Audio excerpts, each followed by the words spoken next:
आज का बाजार में आपका स्वागत है। मैं हूं आपके साथ पूजा त्रिपाठी और आप देख रहे हैं ET नाउ स्वदेश। और इस शो में हम आगे आपको बताएंगे आज दिन भर का किस तरह का सेटअप रहा बाजार में, कहां पर तेजी थी, कहां मंदी थी और दिन के दौरान अहम खबरें कौन कौन सी आई, इस पर हम आगे चर्चा करेंगे। चलिए शो की शुरुआत करते हैं और सबसे पहले नजर डाल लेते हैं आज के ट्रेड सेटअप पर। और मानसी हमारे साथ जुड़ चुकी हैं पूरी डिटेल्स के साथ। Mansi, good afternoon. बताइए आज दिन भर का ट्रेड सेटअप कैसा रहा?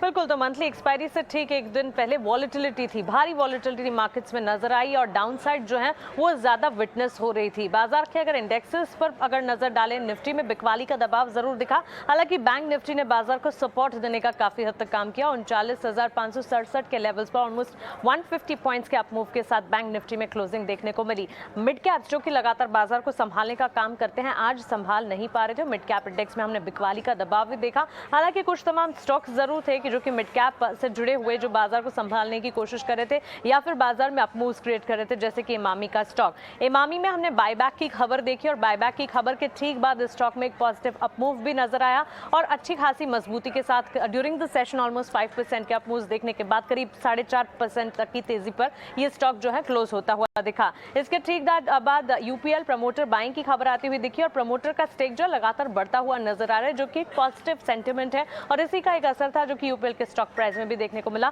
2% तक की तेजी इस स्टॉक ने भी देखी, अच्छी मजबूती के बीच कामकाज दिखा। वहीं इंफ्रा स्टॉक्स पर आज जरूर नजर रखी गई क्योंकि दिलीप बिल्डकॉन, पीएनसी इंफ्रा जैसे स्टॉक्स थे जो कि L1 बिडर या फिर कह सकते हैं कि कम बोली लगाने वाले बिडर के तौर पर साबित होते हुए दिखे इंफ्रा के लिए, NHAI प्रोजेक्ट्स के लिए। और इसी के चलते पीएनसी इंफ्राटेक के स्टॉक को अगर आप देखें, अच्छी मजबूती के बीच दिन भर ट्रेड करने के बाद ग्रीन मोमेंटम में ही सेटल होता हुआ दिखा। लेकिन अगर मार्केट्स में अगर पूरी तरह से टॉप गेनर्स की बात करें, आज बाजार में गेनिंग मोमेंटम लूज जरूर था, लेकिन एचडीएफसी ट्विंस ने बाजार को संभालने का काम किया। एचडीएफसी लिमिटेड, एचडीएफसी बैंक में हरे निशान के साथ कामकाज दिखा। ऑफकोर्स बैंक निफ्टी में भी तेजी नजर आई। आखिरी घंटों में बाजार ने रिकवरी अटेम्प्ट किया और इस अटेम्प्ट में कामयाबी भी हाथ लगी। वहीं आईसीआईसीआई बैंक और रिलायंस के लिए कल हमने देखा मैनेजमेंट में बदलाव की खबर आती हुई दिखी। उसके बाद लॉरेंस ब्लांको के रिलायंस को लेकर पॉजिटिव कमेंट्स भी थे। एक एक कर सारे के सारे पॉजिटिव ट्रिगर्स है जो कि रिलायंस के लिए काफी हद तक पॉजिटिव साबित होते हुए नजर आए। इंडसइंड बैंक का स्टॉक भी आज कॉन्ट्रीब्यूटर्स में शामिल रहा। इसके ठीक पीछे लगार्ड्स की अगर बात करें, इन्फोसिस, भारतीय एयरटेल, एलएनटी जैसे स्टॉक्स थे जो कि मूव नहीं कर पा रहे थे, बाजार में ये सपोर्ट बिल्कुल डेवलप नहीं कर पा रहे थे। इसी के चलते बिकवाली हावी होती रही। अडानी पोर्ट्स के स्टॉक में, अडानी ग्रुप स्टॉक्स में ही आज के सत्र में हमने देखा भारी बिकवाली का दबाव देखने को मिला। तो अगेन डाउनसाइड इन अडानी ग्रुप स्टॉक्स फिर से नजर आ रहा है। इसी सूची में टेक महिंद्रा का स्टॉक भी रहा और ट्रेडिंग पैनल की भी अगर माने तो टेक महिंद्रा के स्टॉक को इस वक्त अवॉइड लिस्ट में डालने की बात कही जा रही थी। मिड कैप गेनर्स की अगर बात करें, इमामी की तो हमने बात की है। इसके अलावा Torrent power, bank of India, oil exploration और प्रोडक्शन वाले स्टॉक्स पर नजर रखें क्योंकि क्रूड में एक मोमेंटम बिल्ड होता हुआ दिखा। इसका एक असर है जो कि ऑयल इंडिया, ओएनजीसी जैसे काउंटर्स पर नजर आ सकता है। और साथ ही एस्कॉट्स की अगर बात करें, यहाँ पर भी हमने हरे निशान के साथ मिड कैप में कुछ हद तक मोमेंटम देखा। लेकिन ये बात बिल्कुल न भूले, मंथली एक्सपायरी से ठीक एक दिन पहले खड़े हम, ट्रंकेटेड वीक है, वॉलेटिलिटी एंटिसिपेटेड और इसी के चलते बाजार में टेक्निकल एक्सपर्ट्स और दिग्गजों का भी ये मानना है कि काफी हद तक सावधानी बरत कर कोई भी ट्रेड्स ले या बाजार को कभी वॉच लिस्ट में रखना भी एक अच्छी स्ट्रैटेजी हो सकती है। इन्वेस्टमेंट कैटेगरी के स्टॉक्स को ढूंढे और इस कमजोरी में इन्वेस्टमेंट का नजरिया बनाने की कोशिश करें, ना कि जबरदस्ती ट्रेड्स लेने की कोशिश करें। तो क्लियरली एक म्यूटेड सेशन रहा, कमजोरी रही। बैंक निफ्टी ने हालांकि बाजार को संभाला। बिल्कुल, तो आज म्यूटेड सेशन था, सीमित दायरे में ही कारोबार होता हुआ नजर आया। 16,950 के पास मार्केट बंद हुआ, लेकिन बैंक निफ्टी से काफी बड़ा सहारा मिला और हरे निशान में बैंक निफ्टी की क्लोजिंग हुई। करीब 150 अंकों का उछाल बैंक निफ्टी में देखने को मिला। लेकिन चलिए अब आगे बढ़ते हैं। इस बाजार में दिग्गज मार्केट एक्सपर्ट्स का क्या व्यू बन रहा है, एक एक करके आपको ये भी सुनवा देते हैं। और एमके ग्लोबल फाइनेंशियल के कृष्ण कुमार करवा का कहना है कि बाजार में इस समय बेहतर रिटर्न के लिए धैर्य रखने की जरूरत होगी। साथ ही निवेशकों को सीमेंट, पेंट और बैंकिंग सेक्टर में निवेश के लिए नए मौके तलाशने की जरूरत है। आने वाले 12-18 महीने में भी अभी फिलहाल इन्वेस्टर्स को बहुत ही पेशेंस रखना रहेगा। डोमेस्टिक फंडामेंटल्स ठीक है, बट वैल्यूएशंस काफी स्टॉक्स के अभी इतने अट्रैक्टिव नहीं बने हैं।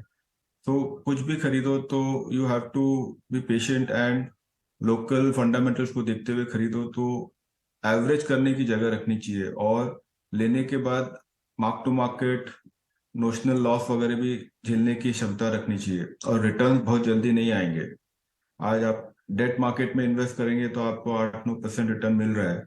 तो इस समय लोगों के मन में ये भी एक संभावना है कि क्या पता थोड़ा डेट में ज्यादा इन्वेस्ट करें। तो माहौल बहुत ही इन स्टेट ऑफ फ्लक्स है। बट उसके बाद ये भी मैं बोलूंगा कि जिस हिसाब से स्टॉक प्राइसेस काफी सेक्टर्स में करेक्ट हुए हैं, तो अट्रैक्टिव भी बनते जा रहा है वैल्यूएशन। बट रिटर्न्स कब आएंगे, थोड़ा उस पर पेशेंस रखेंगे तो अपॉर्चुनिटी है। तो माहौल बहुत ही टफ है, ग्लोबल एनवायरनमेंट बहुत ही नेगेटिव, और अदर फ्लोज वगैरह बहुत ही नेगेटिव है। और लोकल में भी I think ground level realities विचित्र है, मतलब इन द सेंस दैट जो क्वार्टरली रिजल्ट्स आएंगे और जो कमेंट्री आएगी कंपनीज की, जितना हम लोग सुन रहे हैं समझ रहे हैं, हर कंपनी और हर सेक्टर में अलग अलग नैरेटिव मिल रहा है। तो पता नहीं जब अप्रैल में रिजल्ट्स आएंगे तब मालूम पड़ेगा कि एक्चुअल सिचुएशन क्या है। तो नेट नेट आई थिंक बहुत ही confused kind of state of market है। अब रुक करते हैं कमोडिटी मार्केट का, और कच्चे तेल में हम देख रहे हैं कि लगातार अब तेजी बढ़ती जा रही है। इस तेजी के पीछे की वजह क्या है, बताने के लिए विश्व मोहन हमारे साथ जुड़ चुके हैं। विश्व मोहन, बताइए। देखिए, कच्चे तेल में तेजी की कई सारी वजह अब आ रही है। एक तो चाइना से जिस तरह से इंपोर्ट बढ़ने का अनुमान है, और 2023 को लेकर यह अनुमान लगाया जा रहा है कि 6% से ज़्यादा इस बार इंपोर्ट चाइना में ज़्यादा रह सकता है। साथ ही रूस ने जो पहले तय किया था कि वो मार्च से 5 लाख बैरल रोजाना उत्पादन घटाएंगे, उस टारगेट के वो बेहद करीब चले गए, इसका बयान आ रहा है। साथ ही बैंकिंग संकट जो चल रहा था यूएस यूरोप में, उसमें फिलहाल लगाम लगी है, क्योंकि यूएस के सेंट्रल बैंक ने ये साफ संकेत दिए कि इमरजेंसी लेंडिंग बैंकों को दी जाएगी, आपात कर्ज दिया जाएगा, उसका उससे यहाँ पर सपोर्ट मिल रहा है। साथ ही जो टर्की से जो होने वाले क्रूड ऑयल एक्सपोर्ट है, उसमें से रोजाना 4 लाख बैरल एक्सपोर्ट कुछ लीगल डिस्प्यूट की वजह से वहाँ से एक्सपोर्ट कम हो जाएगा। ये सब सारे फैक्टर्स हैं जो क्रूड को सपोर्ट कर रहे हैं। कल के सत्र में हमने देखा था कि ब्रेंट क्रूड में 5% तक की तेजी दिखी, और अगर पिछले हफ्ते के मंडे के अगर लो से देखें $70 के आसपास से अगर देखें तो करीब करीब 12% तक की तेजी कच्चे तेल में आ चुकी है। तो अभी फिलहाल जो फैक्टर्स है वो क्रूड के लिए सपोर्टिव है।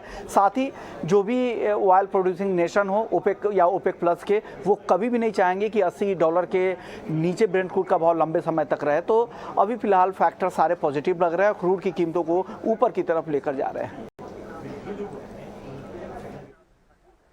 ठीक है। तो क्रूड में अभी जितने भी फैक्टर्स हैं वो तेजी की ही तरफ इशारा कर रहे हैं, और अब देखना होगा। 78 तक तो पहुंच ही चुके हैं, $80 का लेवल भी यहां पर देखने को मिल सकता है, ये एनालिस्ट का मानना है। विश्व मोहन, बहुत बहुत धन्यवाद आपका ये सारी जानकारी देने के लिए। अब आगे बढ़ेंगे। JSW इंफ्रास्ट्रक्चर के IPO में देरी हो सकती है, इस तरह की खबर निकल कर आ रही है। पूरी डिटेल्स के साथ अनुराग जोशी हमारे साथ मौजूद हैं। अनुराग, बताइए। JSW इंफ्रास्ट्रक्चर, जो कि भारत का दूसरा सबसे बड़ा प्राइवेट सेक्टर का पोर्ट ऑपरेटर है, उसने अपने IPO के प्लान को कुछ समय के लिए टाल दिया है। सूत्रों ने ET Now स्वदेश को बताया कि JSW इंफ्रास्ट्रक्चर ने ये निर्णय भारत में शेयर बाज़ार में जो उथल पुथल हाल ही में देखने को मिली है उसके चलते ये लिया है। और दूसरा कारण ये है कि कंपनी अभी भी अपने जो ड्राफ्ट रेड हेरिंग प्रॉस्पेक्टस है, जो कि IPO का जो ऑफर डॉक्यूमेंट है, उस पे अभी भी काम हो रहा है। हम आपको बता दें कि भारत के शेयर बाज़ार में हाल ही में काफ़ी वॉलेटिलिटी और काफ़ी गिरावट देखने को मिली, और ये जनवरी के अंत में जब हिंडनबर्ग का जो रिपोर्ट अदानी ग्रुप पे आया था, उसके बाद ये वॉलेटिलिटी और ये उथल पुथल बहुत मार्केट में बढ़ गई थी। JSW इंफ्रास्ट्रक्चर का IPO का प्लान दिसंबर में ET Now स्वदेश में ने ब्रेक किया था, और उसके बाद हमने कंपनी द्वारा बैंकों को नियुक्त करने का भी की भी खबर सबसे पहले रिपोर्ट की थी।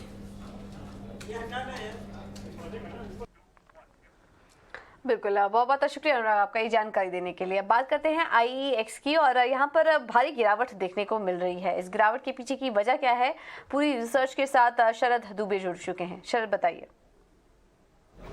जी बिल्कुल, सबसे पहले फोकस में रहेगा इंडिया एनर्जी एक्सचेंज और यहाँ पे स्टॉक में प्रेशर देखने मिल रहा है। पिछले 2 सेशन में जो है स्टॉक में 10% का लगभग गिरावट देखने आया है और इम्पॉर्टेंट बात यह है कि मार्च तक के महीने में जो वॉल्यूम्स है वहाँ पे 12% का गिरावट देखने मिला है। अब इसके रीज़न क्या है? ऑफकोर्स इसका इम्पॉर्टेंट रीज़न ये है कि आपके जो अनसीजनल रेनफॉल हुई हैं और जो टेम्परेचर्स में गिरावट आई है उसके कारण जो है आपका इलेक्ट्रिसिटी डिमांड जो होता है वो कम हो गया है। अब जब इलेक्ट्रिसिटी डिमांड कम होगा तो ट्रेडिंग जो होती है इनके एक्सचेंज में वो भी कम हो जाती है, जहाँ पे इंडिया एनर्जी एक्सचेंज आ जाता है।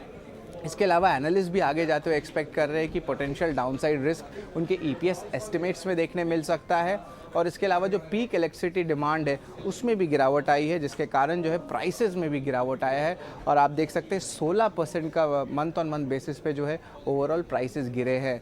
इसके अलावा जो है ऑफकोर्स इंपॉर्टेंट बात यह रहेगी कि जो भारत के ओवरऑल इलेक्ट्रिकल सप्लाई है वो भी 2% ईयर ऑन ईयर बेसिस पे गिरे हैं और पिछले 7 दिन में देखें तो लगभग 4% से लेकर 9% तक मंथ ऑन मंथ और ईयर ऑन ईयर बेसिस पे जो है गिरावट आई है। अब ये तो आंकड़े हुए आज के रीज़न के, लेकिन कल भी स्टॉक 5% गिरा था और उसका अहम कारण ये था कि दालमिया भारत का कॉन्फ्रेंस कॉल आया था। दालमिया ग्रुप जो ऑलमोस्ट 15% स्टेक होल्ड करती है, उन्होंने जो है कहा, बयान दिया कि वो आगे जाते हुए जो है इंडिया एनर्जी एक्सचेंज में जो उनकी स्टेक है उसको वो रिड्यूस करने वाले हैं और कम्प्लीटली एग्जिट भी करेंगे फ्यूचर में।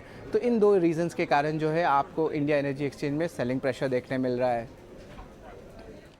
बिल्कुल, बहुत बहुत शुक्रिया शरद आपका ये जानकारी देने के लिए। चलिए फिलहाल इस बुलेटिन में इतना ही, लेकिन आप बने रहिए हमारे साथ, खबरों का सिलसिला आगे भी जारी रहेगा। नमस्कार।